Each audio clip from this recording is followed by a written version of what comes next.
चलिए class 9th के class में आप सभी लोगों का स्वागत है। आप लोग यहाँ पर हैं? देखिए आवाज सुन रहे होंगे, यानी कि सारे लोग हैं। और चलिए हम लोग अब पहला चैप्टर बायोलॉजी में पढ़ा चुके हैं, पहला चैप्टर केमिस्ट्री में भी पढ़ा चुके हैं और पहला चैप्टर आपका फिजिक्स में भी पढ़ा दिए। पढ़ाई हुई है कि नहीं हुई है? ईमानदारी से बोलिए। हो गई है। आप देखिए, सबसे पहले इन लोगों का क्वेश्चन आंसर भी देख लेते हैं हम लोग। तो आज बायोलॉजी का क्वेश्चन आंसर जब पढ़ा दिए हैं तो इसका क्वेश्चन आंसर भी आप लोगों को कितना आता है उसको हम लोग देख लेते हैं। सबसे पहले जो आपको हम पढ़ाए वो देखिएगा कैसे। तो आप चले जाइएगा, इस सब यूट्यूब पर डाला हुआ है, तो यूट्यूब पर कैसे देखिएगा? तो आप सर्च कीजिएगा बिट्टू सर गो। क्या सर्च करना है आपको? बिट्टू सर गो। आ गया? देखिए यहां पर आ गया कि नहीं आ गया? यहाँ पे मेरा चेहरा लगा हुआ है, इस पर आप टिप दीजिए, इसे कर करके वहां पे लगा दीजिए।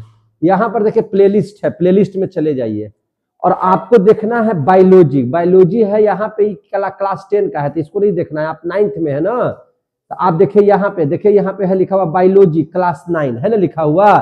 आप इसको यहाँ पे ये कर लीजिए, देखिए हो गया। अब यहाँ से क्या करना है, आप सभी लोगों को क्या पढ़ाए हैं हम लोग? तो जितना 9वां क्लास में बायोलॉजी सब पढ़ाई हो गई है। तो अभी आपको देखना है पहला चैप्टर। तो देखिए यहाँ पे है biology class 9, biology class 9 part 1 chapter 1 कोशिका। इसको हम लोग कितने पार्ट में बनाए हैं? 5 पार्ट में, यानी कि बढ़िया से पढ़ाया गया है। बढ़िया से पढ़ाया गया है तो इसका कितना पार्ट बन गया है? 5। 1 2 3 4 5। अगर ये पांचों पार्ट को देख लीजिएगा तो 9वां क्लास का पहला चैप्टर आपका पूर्णतः कंप्लीट हो जाएगा। और आपको पढ़ाए हैं तो आपको जानकारी है कि नहीं है जानकारी? तो यहां से आप जाकर के ये चारों पांचों देख सकते हैं और इस तरह से आपका प्लेलिस्ट में सारा चीज है, आसानी से आपको मिल जाएगा, कोई दिक्कत। अब चलिए इसके क्वेश्चन आंसर को थोड़ा देख लेते हैं। तो क्वेश्चन आंसर को देखने के लिए हमको कहां जाना पड़ेगा? इसमें आना पड़ेगा। और यहां पे हमने क्वेश्चन ले लिया है, यहां पे सब कुछ देखिए ये खुल जाएगा। जीव विज्ञान क्लास 9 चैप्टर 1 आ गया। अब देख लीजिए आप लोगों का क्वेश्चन यहाँ पे आ चुका है। देखिए ध्यान से अगर आप देखेंगे तो आपका क्वेश्चन यहाँ पर आपको आ चुका है, सारे क्वेश्चन आ जाएंगे। यानी कि सबसे पहले हम लोगों को देख लेना है आपका अति लघु उत्तरीय नहीं, ऑब्जेक्टिव प्रश्न देख लेते हैं। और ऑब्जेक्टिव प्रश्न में आप देखिएगा ध्यान से कि प्रश्न दिया हुआ है और इसमें 4 विकल्प है। कितने विकल्प हैं? 4 विकल्प में से कोई एक विकल्प जो है वो खाली है। वो क्या है? खाली है। तो इसको देखेंगे। ए बाबू इधर आइए, तो जरा सा ऐसे कैमरा को घुमा दीजिए ताकि इधर जो खाली है ना वो दिखाई दे। हल्का सा इधर की ओर कीजिएगा, धीरे, वहां से ऊपर से। अरे ऊपर से जो नीचे वाला है ना। चलिए बहुत अच्छा है, देख लेते हैं ध्यान से। अब देखिए यहाँ पे प्रश्नावली दिया हुआ है। पहला चैप्टर अगर आप बढ़िया से पढ़े हैं तो इसी से क्वेश्चन है। और पहला जो क्वेश्चन यहां पर है उसको आप पढ़िए ध्यान से, क्या कहता है ऑब्जेक्टिव प्रश्न में। सही उत्तर के संकेताक्षर क ख ग या घ लिखिएगा। आपको किसमें से जो सही रहेगा वही आंसर लिखना है। अब कहता है कोशिका में, पहला क्वेश्चन कि कोशिका में राइबोसोम की अनुपस्थिति में कौन सा कार्य संपादित नहीं होगा। ठीक है, आप सबसे पहले ध्यान दीजिए कि राइबोसोम करता क्या था। तो राइबोसोम का मूल काम था प्रोटीन का निर्माण करना। क्या काम था उसका? प्रोटीन का। पढ़े हैं कि नहीं?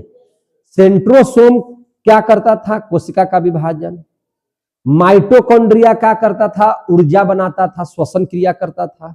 गोल्जी बॉडी उसका परिवहन करता था। वेसल्स जो है से आपको पानी संचित रखता था। समझे कि नहीं? इसी में राइबोसोम क्या करता था? ये प्रोटीन का निर्माण कर। अगर ये नहीं रहेगा तो प्रोटीन नहीं बनेगा, सीधी सी बात है। आप दिमाग लगाइए, कोशिका में राइबोसोम की अनुपस्थिति, यानी कि राइबोसोम नहीं होगा तो क्या होगा? प्रोटीन का संश्लेषण नहीं होगा। आगे समझ में? तो पहला का आंसर क्या हो जाएगा? ग। पहला का आंसर क्या हो जाएगा? ग। सब कुछ संतुष्ट है? कोई दिक्कत है? दूसरा अब कहता है, ध्यान से समझिएगा क्या कहता है। जंतु कोशिका के सबसे बाहरी घेरे को क्या कहते हैं? जंतु जो कोशिका है उसके बाहरी घेरा को क्या कहते हैं? पहला कोशिका भित्ति। तो भैया जंतु कोशिका में कोशिका भित्ति हम पढ़ाए हैं। कोशिका भित्ति पाया जाता है किसमें? पादप कोशिका में। कोशिका झिल्ली, ए भैया, तब आपको पढ़ाए थे ना कि भाई कोशिका का जो है, कोशिका के सारे अंग इसी कोशिका झिल्ली में रहते हैं, जो प्रोटीन का बना हुआ है। पढ़ाए हैं कि नहीं पढ़ाए हैं? तो इसका सबसे बाहरी भाग जो हो गया जंतु कोशिका का, तो वह तो कोशिका झिल्ली ही हो गया। तो दूसरा का कैवा आंसर हो जाएगा? ख। दूसरा का आंसर कैवा हो जाएगा? ख। क्लियर हो गया? कहीं से कोई डाउट है तो बोलिए। अब अगला क्वेश्चन है कि वैसे जीवों को जिनमें केंद्रक झिल्ली नहीं पाई जाती है, अब बताइए, जिसमें केंद्रक झिल्ली यानी कि केंद्रक के अंदर में जो झिल्ली होता है, अगर वह झिल्ली नहीं पाई जाती है तो उसको क्या कहेंगे? तो अब ध्यान समझिएगा, आपको हम बताए थे कि सबसे पहले अगुणित जीव, द्विगुणित जीव, यूकैरियोट्स और प्रोकैरियोट्स। आपको अगुणित जीव और द्विगुणित जीव की चर्चा हमने किया? कहीं नहीं किया। हाँ, चर्चा किया किसका? यूकैरियोटिक और प्रोकैरियोटिक का। तो यह यूकैरियोटिक में तो दो चीज आते हैं, पादप कोशिका और जंतु कोशिका। तो पादप कोशिका के अंदर में तो और जंतु कोशिका के अंदर में तो केंद्रक होबे करता है। अरे भैया, सबसे बीच वाले भाग को क्या कहते हैं? केंद्रक, जिसको कोशिका का ब्रेन कहते हैं। तो केंद्रक होगा तो उसका एक झिल्ली से ढका हुआ रहेगा। कहता है कि केंद्रक झिल्ली नहीं पाई जाती है। अब प्रोकैरियोटिक किसको कहते हैं? 70S, आई हो जाता है 80S, सेडिमेंटेशन कोएफिशिएंट पढ़े हैं कि नहीं पढ़े हैं? तो ये कम विकसित होता है, ये अविकसित है। कम विकसित नहीं है, ये अविकसित है। अविकसित रहेगा तो उसमें न केंद्रक होगा न झिल्ली होगी, तो इसमें केंद्रक झिल्ली नहीं पाई जाती है। आंसर क्या हो जाएगा? घ। याद आ रहा है सब चीज? हम बोले थे ना कि सारा चीज याद हो जाएगा। आगे देख लीजिए, किस प्रकार की कोशिका में बड़ी रसधानी पाई जाती है? अब रसधानी जिसमें पनिया रहता है जी, वैकुल्स, तो हम लोग में रहेगा, जाएगा कि पेड़ पौधा वाला में रहेगा? भैया पादप कोशिका जन्य होगा, मारो ना आंसर उसमें। पादप कोशिका यहां है, चौथा का क्या हो जाएगा? ख हो जाएगा।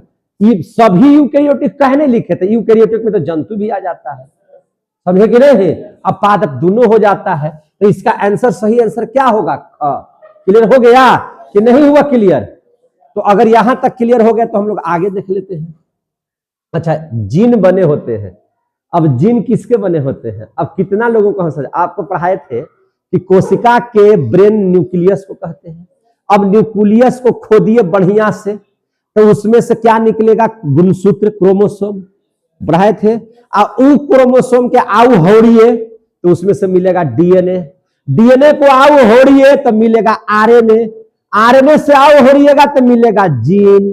अब हमको बताइए, जीन बने होते हैं किस चीज के? डीएनए के। आ गया? समझ में आ गया?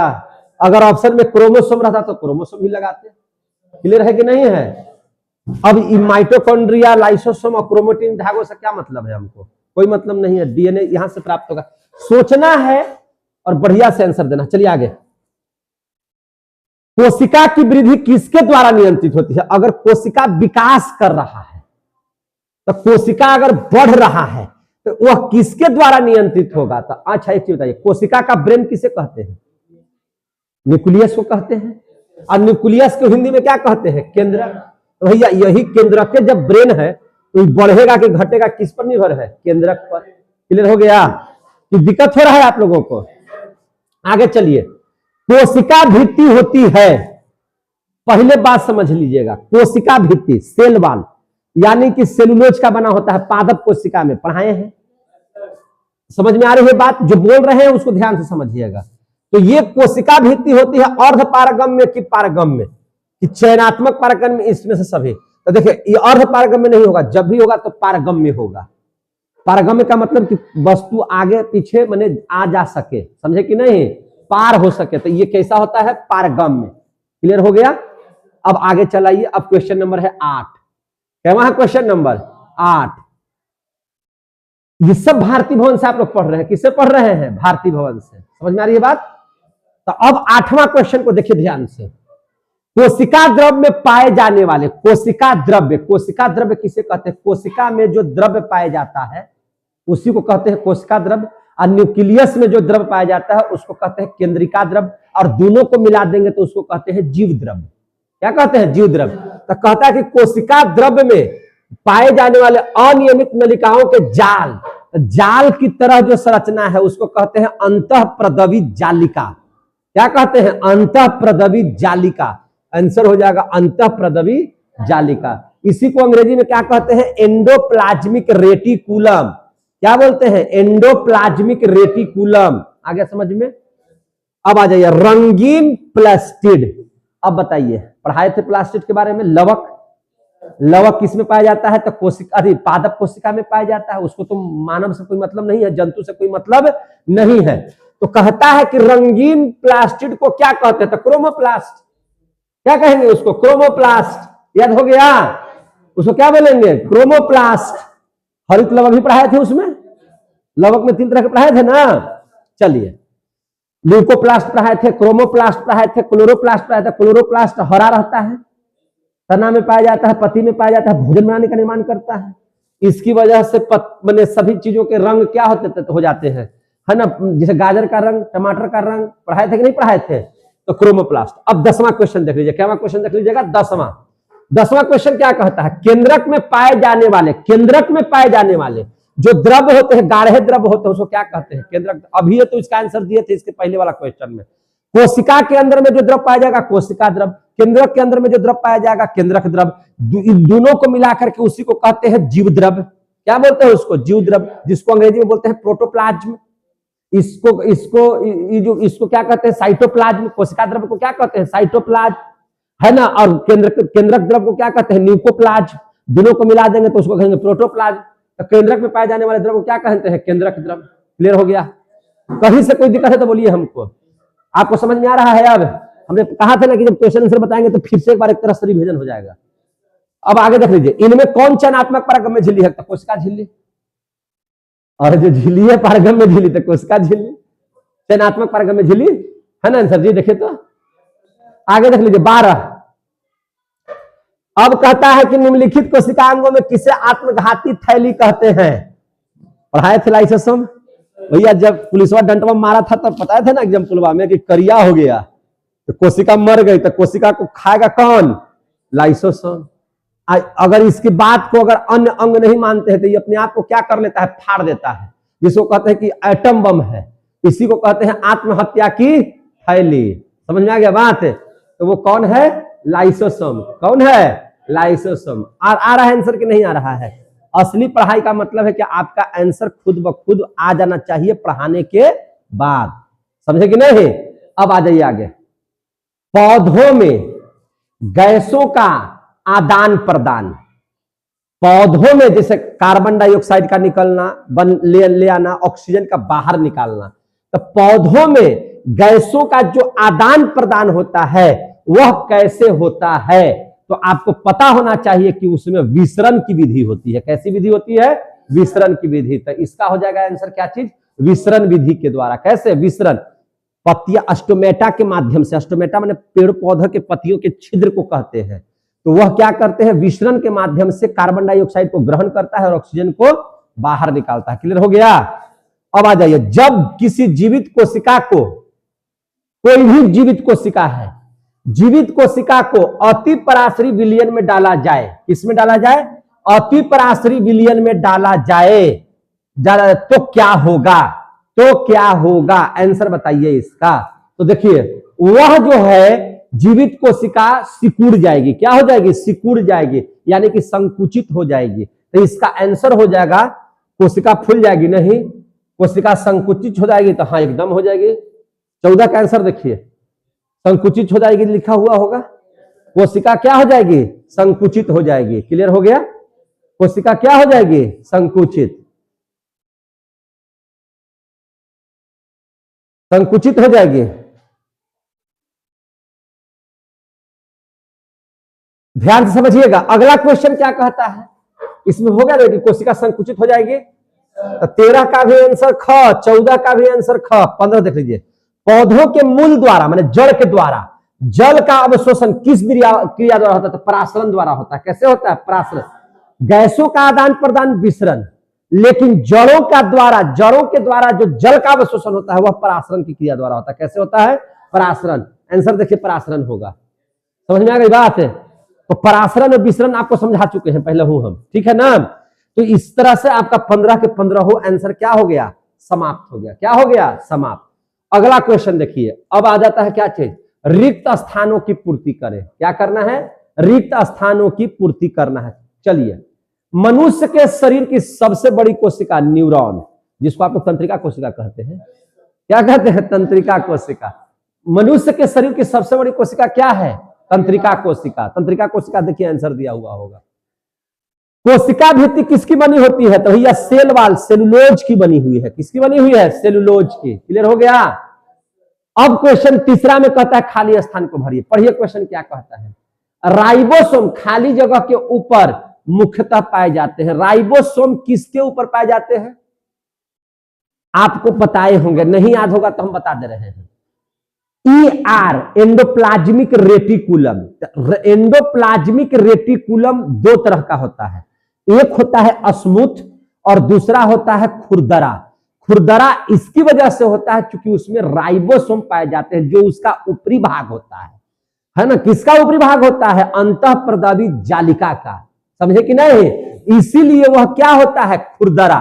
तो क्वेश्चन आता है कि राइबोसोम किसके ऊपर पाए जाते हैं? तो अंतःप्रदावी जालिका के ऊपर, एंडोप्लाज्मिक रेटिकुलम के ऊपर। हो गया? अब बताइए क्रोमोसोम। क्रोमोसोम मैंने केंद्रक में जाइए। अब कहां से जाइएगा? क्रोमोसोम में जाइएगा। तो क्रोमोसोम खाली जगह एवं खाली जगह के बने होते हैं। तो भैया क्रोमोसोम जो है, जिसकी आकृतियां YX की तरह आप लोग दिखाई दे रहा था, उसी को ना ऑपरेशन किए थे, चीर फाड़ किए थे या हिकोड़ दिए थे तो डीएनए निकला था।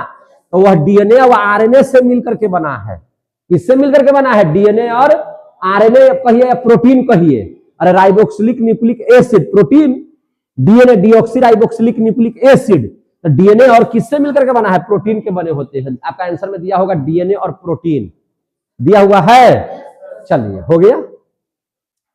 अब पांचवा क्वेश्चन कहता है, पांचवा क्वेश्चन को ध्यान से समझिएगा। क्या समझिएगा? जीवाणु कोशिका में नहीं पाई जाती है। तो जीवाणु जो होता है, उस जीवाणु की कोशिका में, जीवाणु कोशिका में क्या नहीं पाई जाती है? तो केंद्रक झिल्ली नहीं पाई जाती है कि नहीं? क्या नहीं पाई जाती है? केंद्रक झिल्ली नहीं पाई जाती है। आगे माइटोकॉन्ड्रिया। माइटोकॉन्ड्रिया तो हो गया, क्लियर हो गया। और ऐसा कौन चीज है जिसमें अपना डीएनए पाया जाता है? तो पेड़ पौधों में जो लवक पाए जाते हैं, उस लवक में माइटोकॉन्ड्रिया तो सब में है, और इसके अलावा लवक पादप कोशिका में है, उसमें अपना डीएनए पाया जाता है। क्लियर हो गया? कोई दिक्कत? अब देख लीजिए, अमीबा में खाद्य पदार्थ का अधिग्रहण। अमीबा जो है, अमीबा जिसकी आकृति निश्चित नहीं है कि नहीं? तो अमीबा किसी भोजन को क्या करता है? इसके चारों ओर पहले घेरता है और उसको अपने में निगल जाता है। उसका कोई खास अंग भोजन करने का नहीं है। समझे कि नहीं? तो वही कहता है कि अमीबा में जो खाद्य पदार्थ जो होता है, उसको अधिग्रहण कर लेगा। तो इस चीज को, यह अधिग्रहण किसके द्वारा करता है? तो आप याद रखिएगा, एंडोसाइटोसिस के द्वारा करता है। कैसे करता है? साइटोसिस के द्वारा करता है। क्लियर हो गया? अधिग्रहण। अब अगला क्वेश्चन, आनुवांशिक गुणों का संवहन। आनुवांशिक गुणों का संवहन माने आपके माता पिता का गुण आपके जैसा कुछ मिल रहा है, या आपका जैसा गुण जो है आपके माता पिता के जैसा गुण मिल रहा है। किसकी वजह से है? तो उन्हीं का ना जीनवा हमारे अंदर में प्रवेश करता है, माता पिता का ना जी। तो यानी कि पीढ़ी दर पीढ़ी एक मनुष्य से दूसरे मनुष्य में जो जाता है, वह किसकी वजह से जाता है? कोई भी चीज है ना, तो जीन की वजह से। तो यहां आंसर हो जाएगा जीन द्वारा। आनुवांशिक गुणों का संवहन किसके द्वारा होता है? जीन के द्वारा होता है। किसके द्वारा होता है? जीन के द्वारा। क्लियर हो गया? आपके ऑब्जेक्टिव प्रश्न सारे के सारे समाप्त हो गए। क्लियर हो गया? सारे ऑब्जेक्टिव प्रश्न क्या हो गए? सोल्व। आपने 15 किया विकल्प वाला और 8 वो किया किसके द्वारा? है ना, खाली स्थानों के भरने वाला। अब आता है इसमें अति लघुत्तरीय प्रश्न। और आपके जो बुक्स है पहला में देखिएगा तो अति लघुत्तरीय प्रश्न जो है उसकी संख्या है 50। कितना है? 50। कितने संख्या है? 50। तो देख लिया जाए। सबसे पहला, कोशिका को सर्वप्रथम किस वैज्ञानिक ने देखा था? किसको नहीं पता? 1665 ईस्वी में रॉबर्ट हुक ने देखा था। किसने देखा था? रॉबर्ट हुक ने। और कहां देखा था? तो मधुमक्खी के छत्ता के समान था, कॉर्क। इसमें कॉर्क में। आगे समझ में? तो ये हो गया, कोशिका को सर्वप्रथम किस वैज्ञानिक ने देखा था? तो जितना पूछ रहा है उतना ही क्वेश्चन दीजिए। तो इसको देखा था किसने? तो रॉबर्ट हुक ने। कब? 65 ईस्वी में। क्लियर हो गया। अब चलिए अगला क्वेश्चन क्या कहता है, कोशिका को जीवन की संरचनात्मक एवं क्रियात्मक इकाई क्यों कहा जाता है ना। हम लोग लिखते हैं ना कि कोशिका जो है वह है ना किसी भी जीव का संरचनात्मक एवं क्रियात्मक इकाई है। बोलते हैं कि नहीं बोलते हैं मेरी जान, बोलो, बोलते हैं कि नहीं बोलते हैं। तो बोलते हैं, तो क्यों बोलते हैं। अब कहता है कि क्यों कहा जाता है, तो आपको याद होगा जितने भी जीव हैं उनके शरीर का निर्माण किनसे हुआ है, कोशिका से हुआ है। किनसे हुआ है, कोशिका से हुआ। इस बात को सब कुछ जानते हैं, यानी कह सकते हैं कि यह जीवन की मूलभूत इकाई है। यह जीवन की क्या है, मूलभूत इकाई है। यानी कि अगर जीव कोई भी बन रहा है तो उसका सबसे छोटा चीज क्या कहलाएगा, कोशिका कहलाएगा, है ना। और इसके बाद जब यह जीवन का मूलभूत इकाई है तो निश्चित तौर पर इस बात को हम लोगों को लिखेंगे कि जीवन में जीवित कोशिका में जितना भी कार्य करने की क्षमता जो होती है कोशिका में पाई जाती है, कोशिका में पाई जाती है। जैसे एक जीव में सभी कार्य करने की क्षमता होती है ना, जैसे सांस लेने का, ऊर्जा बनाने का, समाप्त करने का, है ना, विभाजन करने का, तो ये सभी के सभी गुण एक कोशिका के अंदर में भी पाई जाती है। किसके अंदर पाई जाती है, कोशिका के अंदर में भी पाई जाती है। यानी कि जितना मौलिक चीज होता है वो सब कोशिका के अंदर में भी पाई जाती है। अतः इसे जीवन का मूलभूत एवं संरचनात्मक इकाई कहते हैं। समझ में आ गई बात है। मूलभूत संरचनात्मक एवं क्रियात्मक इकाई इसको कहते हैं। हो गया। तीसरा प्रश्न यहां है, देखिए। अच्छा एक वो चीज बताइए, कोशिका भित्ति हमने क्या कहता है क्वेश्चन, कोशिका भित्ति कहां पाई जाती है, पादप कोशिका में। अरे भैया सब चीज हमसे ज्यादा उसमें है, पेड़ पौधा में है। आंसर आ गया। अब कहता है कौन सी कोशिका अंग सक्रिय श्वसन स्थल है। अच्छा एक चीज बताइए, आपको हमने पढ़ाया था, कहता है कि कौन से कोशिका अंग सक्रिय श्वसन, कोशिका का कौन ऐसा अंग है जो श्वसन की क्रिया करता है, तो माइटोकॉन्ड्रिया। तभी ना श्वसन क्रिया कर करके क्राफ्ट साइकिल चला करके 38 एटीपी बना करके ग्लूकोज का निर्माण करता है, यानी कि ऊर्जा का निर्माण करता है। यानी कि ऊर्जा की प्राप्ति जब तक श्वसन क्रिया नहीं होगी, श्वसन क्रिया ही क्यों, क्योंकि उससे ऑक्सीजन की प्राप्ति होती है। उससे क्या चीज की प्राप्ति होती है, ऑक्सीजन। तो वो कौन करता है, कोशिका का कौन सा भाग, कौन सा अंग, तो माइटोकॉन्ड्रिया। कौन करता है, माइटोकॉन्ड्रिया। आगे, किस कोशिका अंग को आत्महत्या की थैली कहते हैं, लाइसोसोम। हो गया क्लियर। आगे देख लीजिए क्या है, लवक कहां पाए जाते हैं, पादप कोशिका में। लवक किसमें पाए जाते हैं जी, पादप कोशिका में। नारा समझ में। आगे लवक, कोशिका के किन्हीं दो अंगकों के नाम लिखिए जिसमें डीएनए पाए जाते हैं। इसका आंसर उसमें भरे थे, माइटोकॉन्ड्रिया और लवक। माइटोकॉन्ड्रिया और लवक, अरे खाली स्थान में भरने के लिए था वो, माइटोकॉन्ड्रिया और लवक। भोजन का संपूर्ण ऑक्सीकरण, भोजन का संपूर्ण ऑक्सीकरण किस कोशिका अंग में होता है, तो भोजन जब कीजिएगा तो वह टूटेगा कब, जब सांस लीजिएगा तब। सांस लेने की प्रक्रिया किसमें होता है, माइटोकॉन्ड्रिया में। तो आंसर हो जाएगा इसका, भोजन का संपूर्ण ऑक्सीकरण किस कोशिका अंग में होता है, तो माइटोकॉन्ड्रिया में। क्लियर हो गया कि दिक्कत। चलिए अच्छा, कोशिका भित्ति तथा कोशिका झिल्ली में मूल अंतर क्या है, कितना बच्चा बताइएगा। कोशिका झिल्ली, कोशिका भित्ति तथा कोशिका झिल्ली में मूल अंतर, कोशिका भित्ति तथा कोशिका झिल्ली में मूल अंतर बताइए। तो देखिए जो कोशिका भित्ति है, याद रखिए कोशिका भित्ति तो पादप में पाया जाता है। कोशिका भित्ति किसमें पाया जाता है, पादप, यानी कि कोशिका के बाहरी। यानी कि देखिए कहने का मेरा मतलब यह है, इसको समझिए जरा सा, देखिए ध्यान से, इसको समझा देते हैं। देखो देखो ध्यान से, ये कोशिका है, इसके बाहर में इस तरह से इसको ढका हुआ है कोशिका भित्ति। पढ़ाए थे। कोशिका झिल्ली बनता है प्रोटीन से, और कोशिका भित्ति बनता है किससे, सेलुलोज से। सेलुलोज से। तो ये जो सेलुलोज होता है, कोशिका जो भित्ति होती है सेलुलोज, यानी कि पादप कोशिका का जो बाहरी भाग होता है, तो वह क्या चीज है, कड़ा भी रहता है। देखते हैं छिलकोई, आप देखिएगा कड़ा रहेगा। और क्या रहता है, निर्जीव। तो पहला आंसर यही हो जाएगा कि सेलुलोज यानी कि कोशिका भित्ति कड़ा और निर्जीव होता है। क्या होता है, कड़ा और निर्जीव। जबकि कोशिका झिल्ली की अगर बात कीजिएगा तो कोशिका झिल्ली जो होता है अर्धपारगम्य, कैसा होता है, अर्धपारगम्य। और कैसा होता है, मुलायम। एवं सजीव होता है। कैसा होता है? अर्ध पारगम्य एवं सजीव होता है। कोशिका झिल्ली कैसा पाया जाता है? अर्ध पारगम्य एवं सजीव। जबकि कोशिका भित्ति कैसा होता है? कड़ा और निर्जीव। हो गया अंतर? तो वही कहता है कि कोशिका भित्ति तथा कोशिका झिल्ली में मूल अंतर क्या है? मूल अंतर है कि कोशिका भित्ति कड़ा निर्जीव और कोशिका झिल्ली अर्ध पारगम्य एवं सजीव। हो गया? ये आप लिख सकते हैं, कोई दिक्कत नहीं है। क्लियर हो गया? आगे देखिए, कोशिका झिल्ली को चयनात्मक पारगम्य झिल्ली क्यों कहा जाता है? बताइए। चयनात्मक पारगम्य झिल्ली कहने के पीछे इसका क्या कारण है? तो कोई भी पदार्थ, कुछ पदार्थ इसके अंदर भी जा सकते हैं और बाहर भी आ सकते हैं। तो अंदर और बाहर आ जा सकते हैं कुछ ही पदार्थ, सब पदार्थ नहीं। इसीलिए इसको क्या कहा जाता है? चयनात्मक पारगम्य झिल्ली कहा जाता है। समझ में आ गई बात? इसको क्या बोला जाता है? चयनात्मक पारगम्य झिल्ली कहा जाता है। अब चलिए, कहता है क्वेश्चन नंबर 12 समझ लीजिए बढ़िया से कि क्या पादप कोशिका में सेंट्रोसोम पाया जाता है? सेंट्रोसोम इसलिए पाया जाता है ताकि कोशिका का विभाजन हो सके। इसमें जरूरतें क्या है जी? है कि नहीं?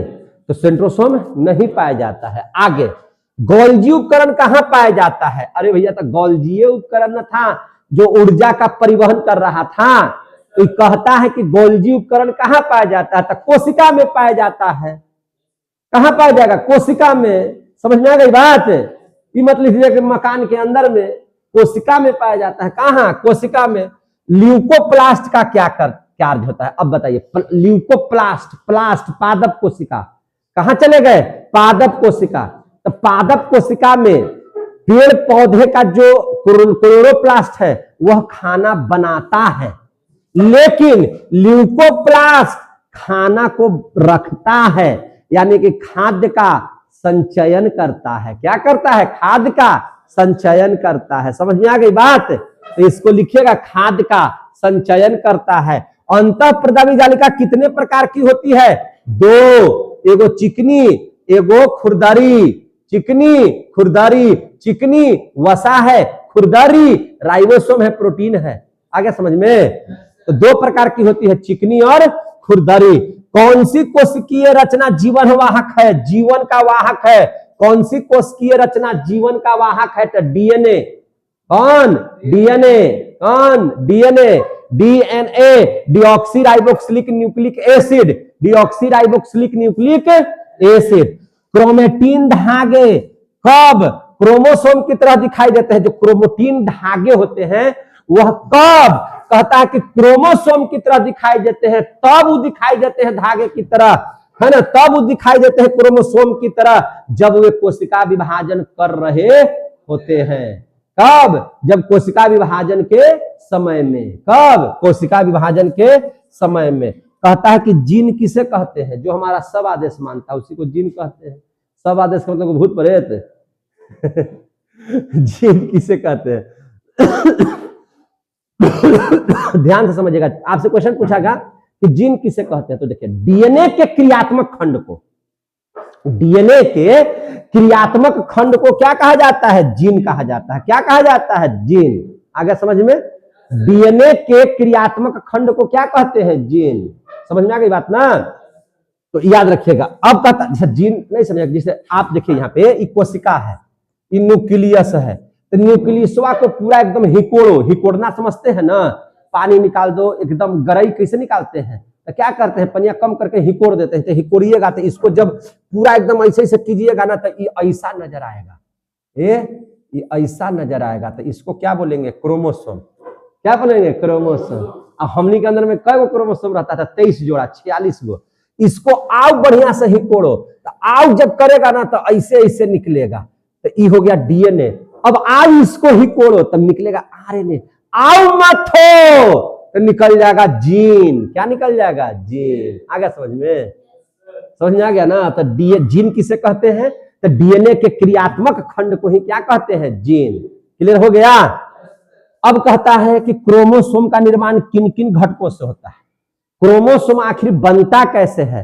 तो ये बनता है एल्कीन से। कैसे बनता है? एल्कीन से। मैट्रिक्स से लिख देंगे का?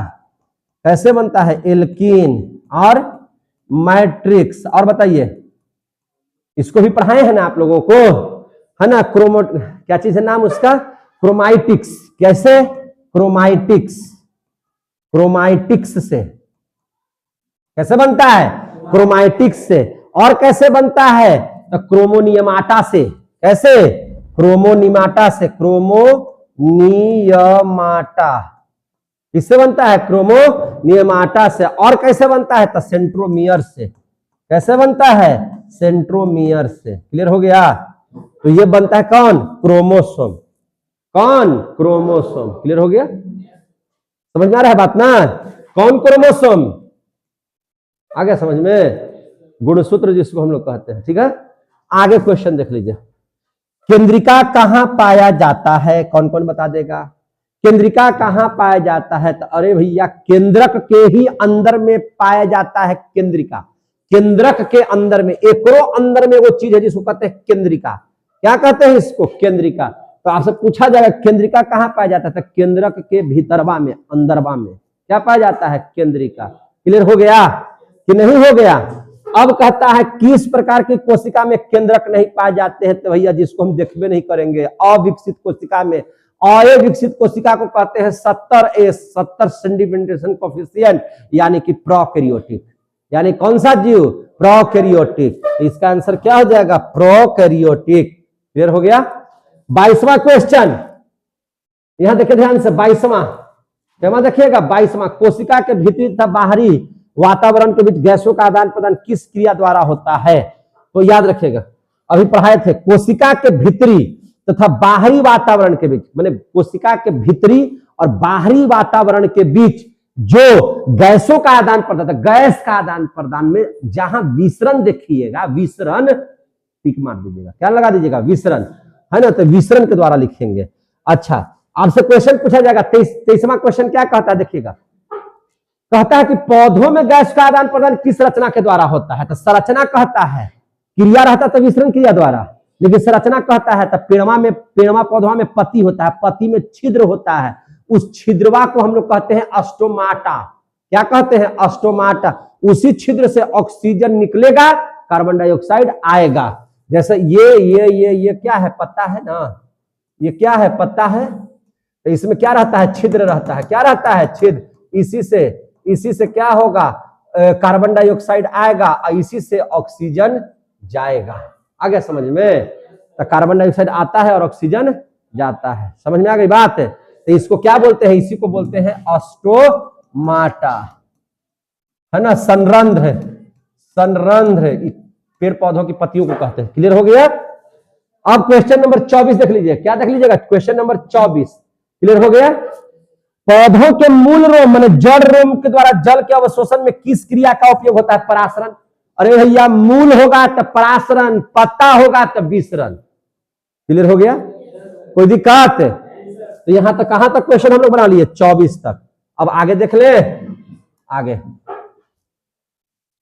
अब 24 तक हम लोग बना लिए, तो 24 तक हटाइए। अब 25, अब आगे हम लोग किस में? 25 में। क्लियर हो रहा है सारा चीज? कहीं से कोई दिक्कत तो बोलिए, कोई दिक्कत है तो बोलिए। तो 25 में आ जाइए। कहता है कि जीवों का शरीर किससे बना है? तो कोशिका से। जीव का शरीर किससे बना है? कोशिका से। एक लाइन में आंसर समाप्त। अगला क्वेश्चन, अगला क्वेश्चन क्या है? 26 नंबर क्वेश्चन का आंसर दीजिए जल्दी से। बहुकोशिकीय जीवों का विकास एवं कोशिका से किस क्रिया के द्वारा होता था? विभाजन के द्वारा। कोशिका विभाजन जब तक नहीं होगा, सेंट्रोसोम की क्रिया नहीं होगी, तब तक शरीर का विकास नहीं करेगा। तो इसका आंसर क्या हो जाएगा? कोशिका विभाजन। क्लियर हो गया? 27वां नंबर क्वेश्चन है। क्या नंबर है? 27वां। अब कहता है, 27वां को ध्यान से समझिए। एक ऐसे कोशिका का उदाहरण दो जो अपना आकार बदलती रहती है। भैया, जिसका कोई आकार नहीं है, अमीबा है कि नहीं? जिसका कोई आकार नहीं, उसको क्या बोलेंगे? अमीबा। अब क्वेश्चन नंबर है क्या? 28। क्या क्वेश्चन? 28। अच्छा, जीवों के शरीर में कोशिकाओं की संख्या किस पर निर्भर करती है? जीवों का जो शरीर है उसमें जो कोशिकाएं हैं, तो उसकी कोशिकाओं की संख्या किस पर निर्भर करती है? तो आपको हम पढ़ाए होंगे कि जो जीव जितना बड़ा होगा उसमें कोशिकाओं की संख्या उतनी ज्यादा होगी। जैसे चूहे की अपेक्षा हाथी में कोशिका ज्यादा होगा, चूहा में कोशिका कम होगा। तो ये क्या है? आकृति पर, जिसका जितना बड़ा आकृति उसमें उतना ज्यादा कोशिका। मानव में भी अलग अलग कोशिकाएं होंगी, हमारा कोशिका ज्यादा होगा आपकी अपेक्षा। क्यों? आपके से ज्यादा शरीर मेरा बड़ा है। क्लियर हो गया कि नहीं हो गया? तो आपका कोशिका की संख्या किस पर निर्भर कर रही है? तो जीव के आकार पर। किस पर निर्भर कर रही है? जीव के आकार पर। अगला क्वेश्चन। अच्छा, ये तो मार्बो करेंगे तो नहीं बताएगा। केंद्रक के बारे में सर्वप्रथम किस वैज्ञानिक ने बताया था? बताओ। मैक्स मुल्ज। मैक्स मुल्ज। यह किसने बताया कि नई कोशिकाओं का निर्माण पहले से मौजूद कोशिकाओं से होता है? फिर से बताइए, यह किसने बताया कि नई कोशिकाओं का निर्माण पहले से मौजूद कोशिकाओं से होता है? नया कोशिका का निर्माण जो पहले से मौजूद कोशिका है उसी के माध्यम से होगा। किसने बताया था? तो विर्चो ने। किसने बताया था? विर्चो ने। क्लियर हो गया? आगे, कोशिका द्रव्य एवं केंद्रक को सम्मिलित रूप से जीव द्रव्य कहते हैं। अरे भैया, अभी बार बार तो ही बता रहे। देखिए इसमें ध्यान दीजिए, देखिए ध्यान से। कहता है कि कोशिका द्रव्य एवं केंद्रक को, कोशिका द्रव्य एवं केंद्रक द्रव्य को सम्मिलित रूप से क्या कहते हैं? जीव द्रव्य। क्या कहते हैं उसको हम लोग? जीव द्रव्य या प्रोटोप्लाज्म कहते हैं। आपको हम समझाए होंगे कि देखिए कोशिका है तो इसमें द्रव्य भरा हुआ है। द्रव्य क्यों भरा रहता है? तो बस उसी लाइक जैसे मान के चलिए कि टिबिया में जैसे खोमोन भरा रहता है ना, कि ताकि टिबिया ना टूटे। तो जितना भी हमारा शरीर में बॉडी जितना कोशिका में है ना, ये सब ये है ना पार्ट है, वह भी क्या हो जाए, है ना, वह भी जो है से न टूटे, न आपस में टकराए, इसके लिए द्रव्य भरा होता है। ये हो जाएगा कोशिका द्रव्य। ये क्या हो जाएगा? कोशिका द्रव्य। और न्यूक्लियस के अंदर में भी द्रव्य भरा रहता है, इसको कहते हैं केंद्रक द्रव्य। तो क्या कहते हैं? केंद्रक द्रव्य। ये दोनों के अगर जोड़ दिए तो इसी को कहते हैं जीव द्रव्य। और आपको पढ़ाए थे कि जीव द्रव्य के अंदर में अगर 1% जीव द्रव्य के अंदर में पानी में अगर 1% की कमी हो जाएगी तो प्यास, और अगर 10% की कमी हो जाएगी तो मौत। समझ में आ गई बात? याद हो गया सबको? याद आ रहा है कि नहीं याद आ रहा है? चलिए 32 नंबर क्वेश्चन देखिए। कोशिका भित्ति अभी पढ़ाए थे हम। कोशिका भित्ति किसके कारण कड़ी भी होती है और निर्जीव होती है? कोशिका भित्ति और कोशिका झिल्ली में अंतर बताए थे ना। अर्धपारगम्य झिल्ली होता है कोशिका झिल्ली का, और वो सजीव होता है, जबकि सेल्यूलोज कड़ा होता है और निर्जीव होता है। तो कहता है, क्या क्वेश्चन है 32 ना जी, कोशिका भित्ति किस वजह से कड़ा होता है और निर्जीव होता है? बताइए, आंसर बता दीजिए। सेल्यूलोज के वजह से। क्लियर हो गया ना? किसकी वजह से? सेल्यूलोज के वजह से। झिल्ली युक्त कोशिकांग किन कोशिकाओं में पाया जाता है? देखिए, झिल्ली युक्त कोशिका अंग, झिल्ली युक्त कोशिका अंग किन कोशिकाओं में पाया जाता है? झिल्ली पाया जाता है यूकैरियोटिक में। किसमें? यूकैरियोटिक में। और प्रोकैरियोटिक में पाया जाता है कि नहीं पाया जाता है? नहीं, यूकैरियोटिक में पाया जाता है। यूकैरियोटिक में पादप भी आ जाता है और जंतु भी आ जाता है। तो समझ में आ गया आंसर ना? अंतःप्रदवी जालिका कितने प्रकार की होती है? 2, एक चिकना एक खुरदरा। एक चिकना एक खुरदरा। क्लियर हो गया? अब देख लीजिए क्वेश्चन नंबर 35। क्या देख लीजिएगा? 35 गुच्छों में पाए जाने वाले जल्दी से बताइए तो मार देंगे सराख से। हाँ, गुच्छों में पाए जाने वाले राइबोसोम को हम लोग क्या कहते हैं? अरे भैया, तब गुच्छा में ढेर मनी रहेगा तब पॉली, क्या उसको बोलेंगे? पॉली। तो उसको हम लोग बोलते हैं पॉलीराइबोसोम। क्या बोलेंगे इसको? पॉलीराइबोसोम। ढेर मनी को क्या कहते हैं? पॉली। समझे कि नहीं? जैसे पॉलीथीन हम लोग किसको कहते हैं? जब एथीन बहुत ज्यादा मात्रा में हो तो वो हो गया पॉली। तो पॉलीएथीन, उसी को हम लोग कहते हैं पॉलोथीन, जिसमें से टांग के लाते हैं सब्जियां उब्जियां। आगे समझ में? तो सब केमिस्ट्री में पढ़ना है, समझ के पढ़ा देंगे उसको भी। 36 नंबर क्वेश्चन। पादप कोशिका में गोल्जी उपकरण को सामान्यतः क्या कहते हैं? गोल्जी जो ऊर्जा को ले जा रहा था जहां जरूरत है वहां। तो पादप कोशिका में, कहां पे? पादप कोशिका में, है ना, जो गोल्जी उपकरण है उस उपकरण को हम लोग क्या कहते हैं? तो द्वितीयोसोम। क्या कहते हैं उसको? द्वितीयोसोम। अब आता है 37। कोशिका की रसधानियों को चारों ओर से घेरने वाली झिल्ली को क्या कहते हैं? देखिए ध्यान से। कोशिका की रसधानियों को, जो कोशिका की रसधानी का मतलब वैकुल्स, वैकुल्स को हम लोग क्या कहते हैं? रसधानी, जिसमें पानी रहता है जी। हमारे शरीर में 65% पानी है, कहां रहता है? तो कोशिकाओं में, वेसल्स में, है कि नहीं? तो 37 नंबर क्वेश्चन कहता है कि कोशिका की जो रसधानी के चारों ओर जो घेरने वाला जो झिल्ली है, उस झिल्ली का नाम कितना बच्चा बता सकते हैं? तो उसी को बोलते हैं टोनोप्लास्ट। उसी को क्या बोलते हैं? टोनोप्लास्ट। क्लियर हो गया? उसी को क्या बोलते हैं? टोनोप्लास्ट। क्लियर हो गया? अब बताइए, केंद्रक द्रव्य एवं कोशिका द्रव्य के बीच पदार्थों का आदान प्रदान, यानी कि देख लीजिए, ये केंद्रक द्रव्य है, ये क्या है? कोशिका द्रव्य है। इन दोनों के बीच में पदार्थ इधर भी जा रहा है और इधर भी जा रहा है। किसकी वजह से जा रहा है? तो इसमें छेद होता है, किसमें? केंद्रक में, यानी कि लिख देंगे केंद्रक छिद्र के द्वारा। कैसे? केंद्रक छिद्र के द्वारा। समझ में आ गई बात ना? अच्छा, बताए इसका पदार्थवा इसमें कब जाएगा? जब इसमें छेद रहेगा तब ना जाएगा, है कि नहीं? तो केंद्रक छिद्र के द्वारा। कैसे? केंद्रक छिद्र के द्वारा। क्लियर हो गया? अब कहता है कि क्रोमेटिन जालिका कहां पाई जाती है? क्रोमेटिन जालिका कहां पाई जाती है? भैया, क्रोमेटिन जो होता है वह कोशिका द्रव्य में पाई जाती है। किसमें पाई जाती है? कोशिका द्रव्य में। किसमें पाई जाती है? कोशिका द्रव्य में पाई जाती है। क्लियर हो गया?